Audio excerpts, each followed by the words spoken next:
야, 엄청난 이슈가 터져버렸어요. 공매도. 오늘 그래서 아마 공매도로 두들겨 맞았던 우량주 위주로 전체적으로 많이 오를 것 같고, 좀 이게 충격이 크다 보니까 좀 많이 오를 것 같아요.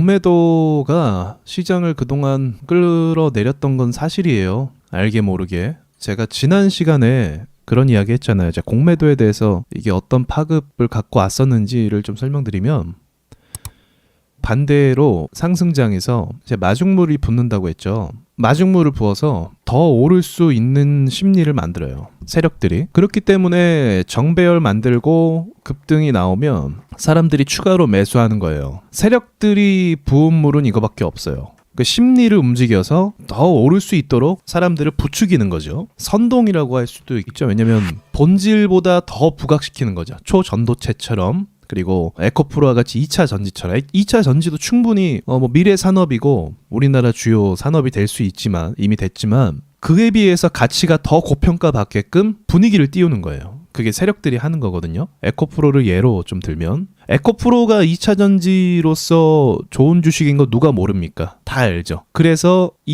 2022년도에도 이렇게 고평가를 받았어요. 좋은 평가를 받았단 말이에요, 시장에서. 그런데 2023년도 들어와서 여기 이 고점을 뚫으면서 어떻게 뚫었어요? 강한 거래를 동반하면서 뚫었잖아요. 엄청난 거래 대금을 동반하면서 이걸 동반하면서 뚫었기 때문에 마중물이 부어진 거예요. 그러니까 사람들이 에코프로에 집중하게 되고 세력들이 팔지 않고 더 부은 거죠. 그러니까 사람들, 기관, 외인 할 것 없이 모두 다 에코프로에 집중할 수 있게 되는 거예요. 심리가 이렇게 바뀌어버리는 겁니다. 투자 심리가. 요걸 조성시키는 거예요, 세력들이. 그래서 급등주가 그 이상 오를 수 있는 게 좋아 보이게끔 만드니까. 자, 그래서 이렇게 만들어진 거고, 공매도는 그런 반대예요, 사실은. 공매도가 계속 다 끌어내리는 게 아니에요.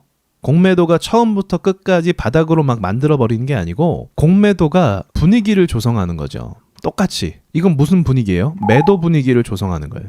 그리고 손절치게 만들고 스탑로스 걸어놓은 사람들 막 다 털리게 만들고 시장 분위기를 안 좋게 만드는 거죠. 그래서 공매도가 실제로 종목을 몇 개만 이렇게 했을지 몰라도 그 전체적인 분위기와 상황을 다 안 좋게 만들어서 사고 싶지 않게 만들어요. 근데 반대로 상승을 시키면 사고 싶게 만들어. 근데 공매도 때리면 사고 싶지 않게 만들어. 또 공매도 때리는 거 아니야? 심리를 위축시키는 거죠. 그러니까 안 팔 사람도 공매도 때문에 팔고. 그렇지 않겠습니까? 그러한 효과가 발생을 하는 겁니다. 이게 지금 그러면 사라지면은 그동안에 끌어내렸던 그 본질적인 악재라고 볼 수 있거든요. 금리 인상도 문제지만 우리나라 증시가 다른 나라 증시보다 더 많이 빠졌어요. 공매도 역할이 컸단 말이에요. 그게 해소가 됐다라고 볼 수 있는 거죠. 그리고 금리까지도 동결 이렇게 얘기하니까 시장을 끌어내렸던 본질적인 악재가 해소된 상황 이렇게 볼 수 있는 거예요. 그래서 시장이 이렇게 환호를 하는 거죠. 에코프로처럼 급등을 하는 겁니다.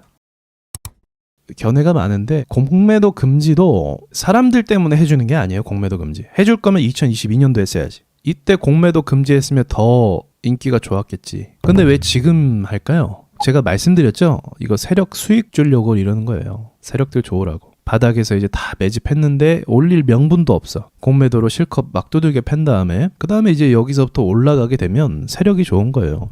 생존한 개인 투자자들 죄다 에코프로에 물려있지 큰 다른 데 물려있지 지금 수익 구간이 아니에요. 지금부터 공매도 금지랑 같이 수혜를 보는 상황은 아니에요. 그래서 개인들은 다 나갔고 이미 많이 나갔고 털렸고 금리도 올라서 이거 공매도 금지하면 이제 세력들이 좋은 겁니다. 그러니까 세력들의 또 그 설계 안에 좌우된다라고 저는 생각을 하고 있는 거죠. 근데 여러분 역시도 물린 종목이 있다면 그거 빠져나오기 급급하겠죠, 사실은. 그러니까 우리한테는 나쁜 건 아니지만 또 큰 그림으로 봤을 땐 우리를 위한 건 아니다.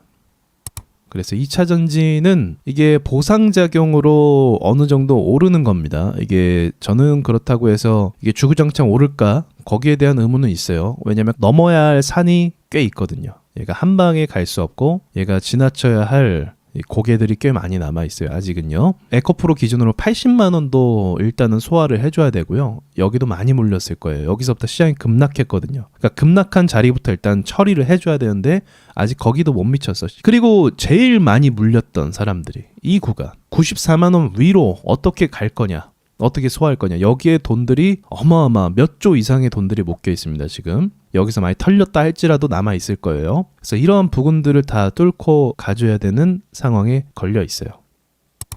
그리고 바이오 게임 섹터 이게 동시에 해소됐어요.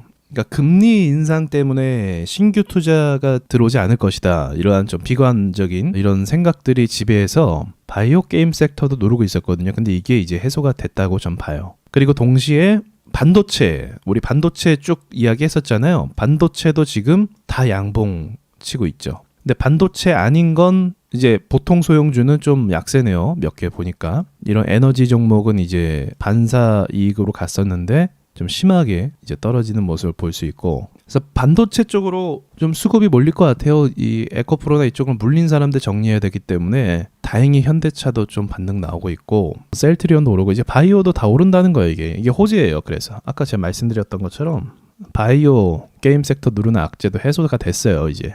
그러니까 이제는 좀 기대를 해보세요. 여러분 고생 많으셨어요. 사실은 그 공매도가 계속 막고 있는 이상 수월하진 않죠. 흔들면서 가는데, 근데 이제 공매도가 이렇게 됐으니까